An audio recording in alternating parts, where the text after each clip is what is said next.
Most writers, when they're trying to fix their novel, concentrate on the small stuff. They tinker with a word here, change a sentence there, alter some punctuation. No, that's not the right method. You're just tinkering with your story. You're not like really re-examining it. You need to start acting a little wild. You need to start deleting anything that doesn't work. You need to upend subpar scenes or change characters who aren't serving your story. In this 7-day plan, I am going to guide you through all sorts of big picture elements so you can make sure that your novel is working. Really working. So let's get started quickly with the morning of day 1. We're going to be looking at the plot check. This is when you spot check the arc of your whole story against a story framework. And this helps make sure you're not missing anything and make sure that everything is in balance. For example, let's look at Save the Cat. And this is how you'd use Save the Cat to spot check from a macro perspective. For instance, look at that third dot on the left there, the theme stated. So you need to ask yourself, okay, have I stated the theme in my book? And first of all, ask yourself, like, what is my theme and have I stated it? And then also ask yourself, where do I state my theme? In Save the Cat, they recommend stating it really early on in the storyline. So if your theme is coming, say, 3/4 of the way through the story, you might want to rethink where it's appearing. Another thing to spot check is just the existence of your B story. What is the B story or subplot inside your novel? And where do you first introduce it? Are you introducing it early enough? Are you introducing it too late? And Save the Cat is appearing roughly equidistant between the catalyst, the inciting incident of your story, and the midpoint, the tent pole that's holding up the middle of your novel. So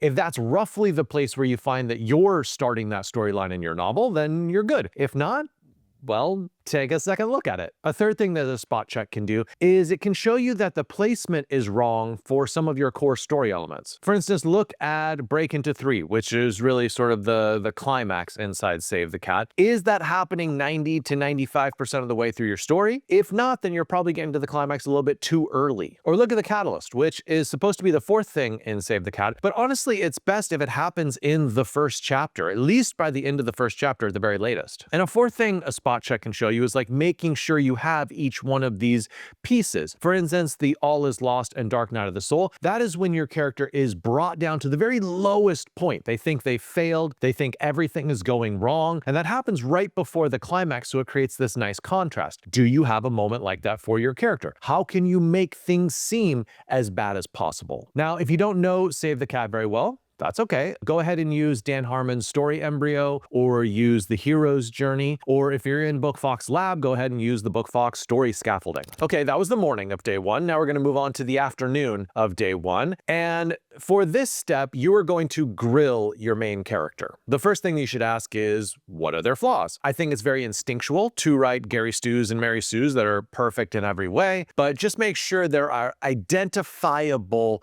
errors and character flaws in your main character, and even in your minor character as well. Whether it is fear of snakes, like Indiana Jones, or alcoholism in A Star is Born with Bradley Cooper, or, PTSD from a horrific childhood encounter, like Charlie in The Perks of Being a Wallflower. A second thing to ask yourself is there anywhere in my story where my character is being passive? You want to be looking for places where they are merely reacting to events pressing in on them, rather than them taking action and being decisive and going out there and changing something about the world. Essentially, you're trying to give them agency because that's what makes a character into a character, is them taking action in the world. A third thing you should ask yourself is your character's backstory actually influencing their present moment decisions? Because if it isn't, that's a clue that you need to delete that backstory or only reference it obliquely. It doesn't belong in the story because it's not affecting this present moment story. And side note here, I think it's also a good idea to vary up your characters' backstories. I read a book once where every single character backstory was, oh, they had a traumatic sexual event in their past, and that's the thing that defined them as a character. And I thought, while that's true for a lot of people in real life, I also think it's a good idea to differentiate your characters more by giving them wildly different backstories and wildly different types of trauma in their past. And fifth, ask yourself, are there places where the character surprises the reader? And I'm not talking about just like jumps out and does something surprising. I'm saying places where they're acting against type. Like, we know who this character is, and suddenly they do something that you're like, oh, that's not who I thought you were. Think of Gale in The Hunger Games, how, for most of the series, he's just a very kind and thoughtful person, but then in the very last part of the series, he has this turn where in the throes of, devising plans to win a war, he creates bombs, and not just regular bombs, but double detonating bombs to kill all the people who run to help. And I really do think this makes him into a kind of villain. Hey, and just to let you know, in this video, as in all my other YouTube videos, we're kind of just scratching the surface. We're getting to as much as I can do inside the space of a video. If you want more intensive attention, if you want a mentor to read your work and really work with you, join Bookfox Lab. It's where I can really help writers to their fullest extent and help them write a book that becomes what they envision it to be. Down below is the description. Click that link and check out coaching on my website. All right, now we're to day 2. We did a lot in day 1. I know, it was a lot. But on day 2, we are going to tackle implement the scene audit. Now, the most life-changing thing that you can do as a writer is to delete a scene. And I know it hurts.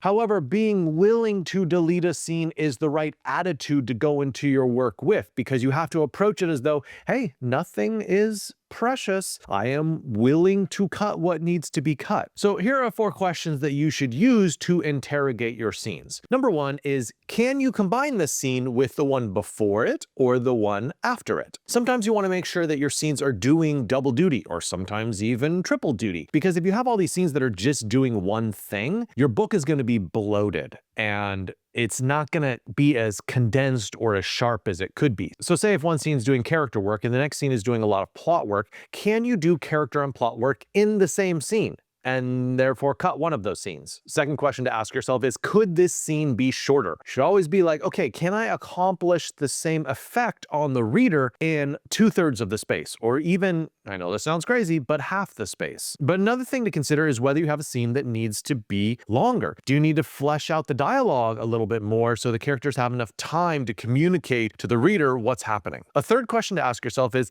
does this scene get me closer to the end of my book? This is really a plotting question. You should be able to answer how this scene forwards the plot in some way. And if it doesn't, well, unless it's doing a lot of other work with characterization or theme or something like that, you should at least consider whether you want to cut it. A fourth question to ask yourself is, does this scene change my character in some way? How are they a different person after this scene? Now, it can be very small, like they learn something, or they reconsider a choice, or they make a big decision. It doesn't have to be like world changing every single scene, but you should have a sense for like, this is how this character moves along their own little journey through this scene. Now, let me tell you 3 scene types that are kind of primed for deletion. The first one would be transitional scenes. These are just when you're having a character move from point A to point B. Unless something exciting is happening along that journey, I mean, you can probably cut it. A second scene would be a waiting scene. If you have characters who are just like sitting there, chilling out, waiting for something to actually happen or somebody to actually arrive, then you're like, okay, I probably want to at least condense this, if not delete it entirely, and just start when whatever they're waiting for actually happens. And a third scene type would be explanation scenes. If you can dramatize your explanation and have something actually happening during the explanation, that's the right way to do it. But if you just have one character speaking to another character and saying something about the world building you have, or saying something about how the virus is taking over the world, that's not the most exciting scene. You want to figure out some way to make action happen while the explanation is happening. Now, I do have one final tip about scenes, is if you are stuck on like a scene that's just not working for one reason or another, and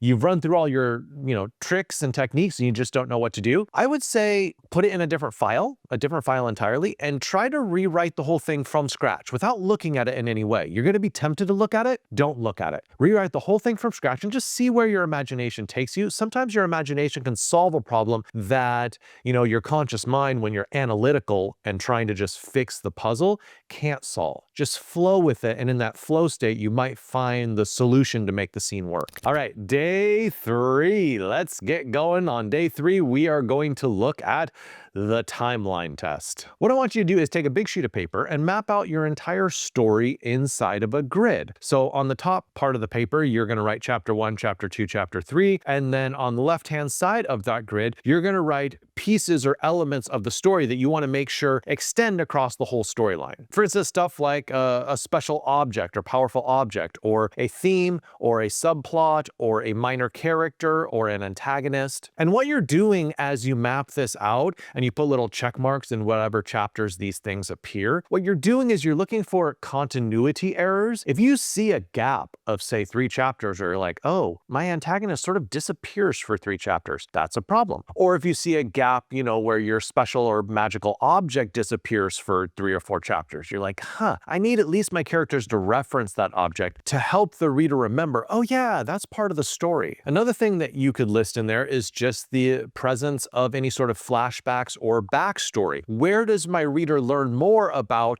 my main character or a secondary character's backstory? How does that extend across the whole of the book? Because ideally, they will learn more and more about the character as the storyline progresses. A second good timeline test that you can set out in a grid would be, what does the reader know timeline? Once again, put your chapters at the top, and then on the left-hand side, have stuff like character identity and plot mystery and backstory mystery and world building. And what you're looking for as you fill this all out is you're looking for gaps where there is a couple of chapters where the reader doesn't learn anything more about the character's backstory, or the reader doesn't get a little bit closer to finding out the mystery. We need like little baby steps getting us closer. I will say a danger to look out for when you're mapping this all out is you want to look for the places where the protagonist actually knows something, but they're withholding and not telling the reader. That makes them into an unreliable narrator, and it's also a kind of false suspense. If the protagonist knows it, then yeah, give that information to the reader. The reader deserves to know it as well. Another technique as you're plotting this all out is sort of what I call the gold star technique. This is where you star the places in the book, and this could go on for chapters,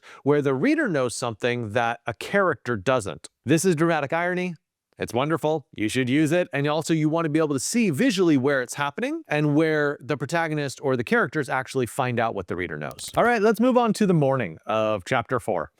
Your mission, should you choose to accept it, is to revamp your chapter transitions. What that means is for this morning, you're going to concentrate on every single chapter beginning and every single chapter ending, because that's when you transition into a chapter and that's when you transition out of a chapter. For the beginning of your chapters, it's a great idea to start with some forward motion. Start in the middle of a scene, and through context clues, your readers will be able to catch up with you. Don't start with characters waking up or characters traveling to some new location. Start with them already there. Start with them already beginning their day. Another thing to consider is to have a kind of invisible bridge connecting the end of the previous chapter with the beginning of this next chapter. Sometimes that's done in really small ways, like a repeated word in the last line of the chapter and in the first line of the next chapter. Or sometimes it's even done thematically, like if chapter 3 ends with something about betrayal, then what if chapter 4 started with issues of trust in a different context? And then when you're ending your chapter, just look for one element that compels the reader to want to turn the page and read more. That could be a question, a decision, a arrival of someone, an epiphany, or some kind of moment of tension. And hey, if you want more of this, I actually have a whole video called 10 Ways to End Your Chapters Well, which, yeah, you should totally check out if you want to improve that section of your writing. Also,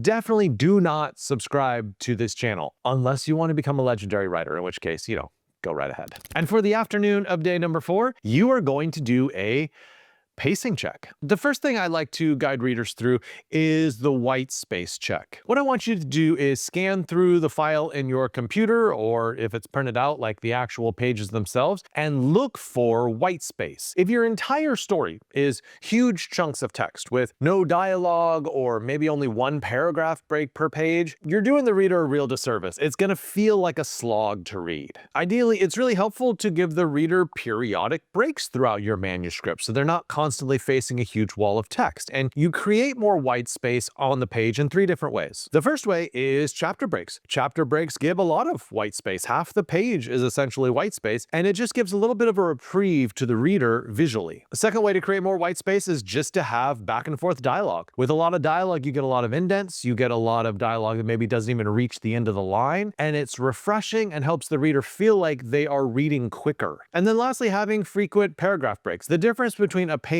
where there is 1 paragraph break and a page where there is, say, 10 paragraph breaks, it's actually a pretty huge difference, visually speaking, and it can feel easier to the reader to read if there are more paragraph breaks. Now, I put this all under pacing because really creating white space is a way to manage the pacing because it affects how the reader feels like they're moving through the book. And yes, there's lots of other things that affect pacing as well, like how quickly are you moving the plot forward. But I think not enough people talk about how significant white space is for the feeling it creates in the reader. Second thing to consider when looking at pacing is ratios. Take a chapter, especially a chapter at the beginning, and look at the percentage of time setting up an event versus having that actual event happen. If you find that you spend a lot more time in setup than you do in the actual action itself, that's a clue that you need to invert those ratios. You want most of the story to be the thing happening, the actual dramatic action, and minimize the amount of time it takes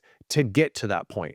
That part is just less exciting. A third thing to consider when looking at your pacing is digressions. Do you take any digressions in your novel? Are there any spots where you talk about something that's unrelated to the plot or have the characters go on a kind of side journey? There is nothing wrong with those moments, but I do think you have to look at the length very carefully. Does it happen for an entire chapter? And does that slow down the pace overall of the book too much? Can it happen for half a chapter? Or can it happen in the middle of the chapter so it's bookended by the plot forwarding storyline and the plot forwarding storyline, and then you have a little digression in the center of the chapter? A fourth thing you should look at for your pacing checks is just to look at any world building info dumps. Are there any places where you're just like downloading a massive amount of information upon the reader? And if you are, then one, how can you condense it? And then two, how can you make it part of dramatic action, have the characters doing something while they are delivering that information so it's not just sheer information delivery? And the fifth and final thing that you should do for pacing is you should write out on a sheet of paper every single chapter and then write, how does this chapter get the reader one step closer to the climax? If you have a hard time answering that question, that might be a sign that you're not doing enough in that chapter and the narrative wheels are spinning. So either you make that chapter shorter so the pacing doesn't feel off, or you inject some plot into there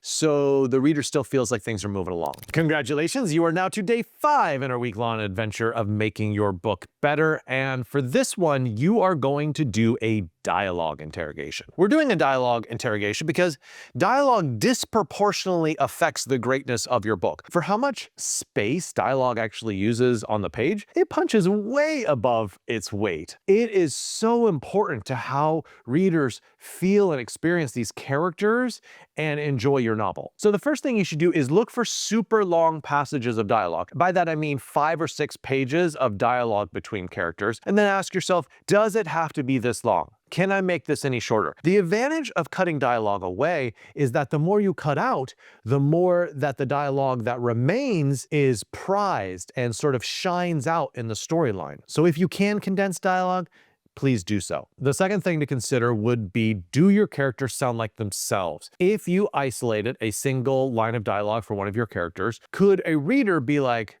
okay, I know who this is. I don't remember them saying this in the book, but I can tell from the way that they're saying it, it must be this character. And if your characters do all sound alike, then I would work on just giving them a little phrase or a word that they use more frequently than other people, or give them some sort of verbal tick that sets them apart, like they always use like. A third thing to consider for dialogue is, do you have enough dialogue? If you look through your whole book and you're like, I don't have my characters talk much, well, that's a problem. I mean, readers get to know characters through how they speak. So you want to give a lot of opportunities for your character to be talking to other characters so we can get insight into how they interact with other human beings in the world. And then a fourth thing to look at for dialogue is make sure sometimes you summarize dialogue rather than putting it in quotes, meaning, oh, they talked all night or they talked all dinner about X topic. Okay, we don't know what they actually said, but guess what? It was probably boring and it would be like 4 pages if you actually, wrote it all out. Instead, summarize what they talk about and then get to the juicy stuff, get to the good stuff. If you want more on this, look at my video of 6 levels of dialogue that every writer should master. Or if you want to,